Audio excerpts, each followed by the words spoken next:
कहते हैं, जब इस ब्रह्मांड का पहला पल जन्मा था, तब कुछ भी नहीं था। न रोशनी, न आवाज, न दिशा। बस एक गहरा, शांत अंधेरा। वो खामोशी, वो शून्यता, जैसे खुद वक्त ने सांस रोक ली हो। फिर अचानक कहीं से एक हल्की सी तरंग उठी। पहला कंपन, पहला स्पंदन, और उसी के साथ सब कुछ बदल गया। उसी कंपन को आज हम एक नाम से जानते हैं, नटराज। शिव का तांडव कोई साधारण नृत्य नहीं था। वो तो उस पहली धड़कन की तरह था, जिसने सृष्टि को जीवित कर दिया। जो ठहरा हुआ था वो चल पड़ा, जो चल रहा था वो बदल गया, और जो मिट चुका था उसे फिर से गति मिली। नटराज का तांडव अपने आप में एक पूरी कहानी है, सृजन की, पालन की और विनाश की। वो कहानी जो हर इंसान के अंदर घटती रहती है, हर सांस में, हर दर्द में, हर उम्मीद में। आज हम तांडव को सिर्फ अध्यात्म का प्रतीक मानते हैं, पर सच्चाई ये है कि तांडव जिंदगी का हिस्सा है। हर टूटना, हर संभलना, हर नई शुरुआत, सब उसी तांडव का एक रूप है। सोचो, जब सब कुछ ठीक चल रहा होता है और अचानक कुछ टूट जाता है, कोई रिश्ता, कोई सपना, कोई भरोसा, दुनिया जैसे हिल जाती है। लगता है सब कुछ खत्म हो गया। हम डर जाते हैं क्योंकि हमें लगता है तांडव का मतलब विनाश है, लेकिन असली अर्थ है परिवर्तन।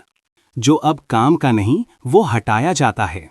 जो तुम्हें रोक रहा था वो गिरा दिया जाता है, और जो तुम्हारा असली रूप है वो उभर कर सामने आता है। शिव तब आते हैं जब तुम रुके हुए हो, जब तुम ऐसे रास्ते पर चल रहे हो जहां तुम्हें नहीं होना चाहिए, जब तुम किसी ऐसे दर्द को पकड़े बैठे हो जो अब तुम्हारे हिस्से का नहीं। तांडव तब होता है ताकि तुम जागो, ताकि तुम देख सको कि अब पुराना रूप खत्म हो रहा है और तुम्हारा असली अस्तित्व जाग रहा है।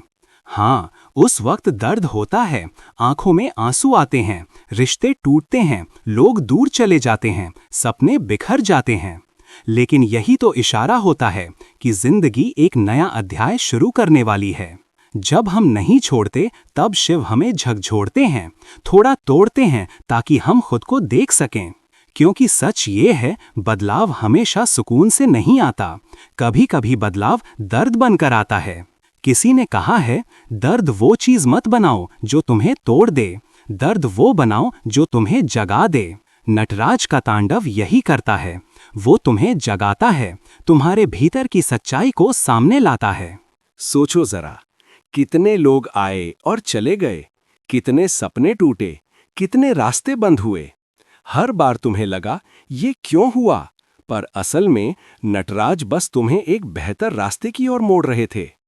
हम सोचते हैं कि जिंदगी हमारी योजना से चले, पर सच ये है, हमें बस वही दिखता है जो हम चाहते हैं।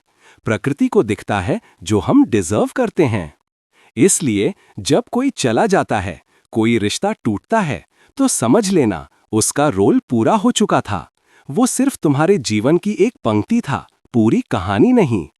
हर इंसान एक किरदार निभाता है और फिर ऊर्जा का लेन देन खत्म होते ही चला जाता है। दुख में ये बात समझ नहीं आती, पर शिव कभी गलत नहीं करते। वो जो लेते हैं वो तुम्हारे लिए नहीं था, और जो देते हैं वो तुम्हारी सोच से कहीं ज्यादा होता है। तांडव हमें एक गहरी बात सिखाता है, छोड़ना। जो जा रहा है उसे जाने दो, जो रुक गया है उसे जबरदस्ती मत पकड़ो, जो टूट गया है उसे जोड़ना जरूरी नहीं।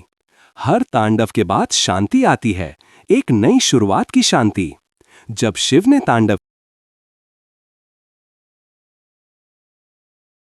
हर विनाश एक नई रचना की शुरुआत है। हर गिरना उठने की तैयारी है। हर आंसू रोशनी का रास्ता साफ करता है। हर टूटता दिल उस इंसान के लिए जगह बनाता है जो तुम्हारे लिए बना है, ना कि उसके लिए जिसे तुमने चुना था। हर टूटा सपना एक बड़े सपने की नींव होता है। जिंदगी तांडवों से भरी है, पर हर तांडव तुम्हारी आत्मा को शुद्ध करता है। जब सब बिखरता लगे, तब डरना मत, आंखें बंद करो और बस कहो, नटराज, मैं समझ गई, मुझे नई शुरुआत की तरफ ले चलो। और देखो कैसे धीरे धीरे सब बदलने लगता है। ऊर्जा साफ होती है, नए रास्ते खुलते हैं, नए लोग आते हैं। क्योंकि हर तांडव का अंत एक ही होता है, पुनर्जन्म। हर प्रलय के बाद सृष्टि होती है, हर दर्द के बाद पहचान, हर गिरने के बाद उठना। अगर शिव का हाथ तुम्हारे सिर पर है तो कोई विनाश तुम्हें रोक नहीं सकता। तांडव तुम्हारे खिलाफ नहीं, तुम्हारे साथ हो रहा है। तुम टूट नहीं रही हो, तुम बन रही हो। तुम खत्म नहीं हो रही, तुम जाग रही हो। आज जो टूट रहा है वो कल तुम्हारी सबसे बड़ी ताकत बनेगा। और जब तुम पीछे मुड़कर देखोगी तो समझ जाओगी शिव ने जो किया वो बिल्कुल सही किया। क्योंकि नटराज कभी गलत नहीं करते, वो हमेशा वही देते हैं जो तुम्हारी आत्मा सच में डिजर्व करती है। और तुम्हारी आत्मा बहुत बहुत ज्यादा डिजर्व करती है, जितना तुम सोच भी नहीं सकती।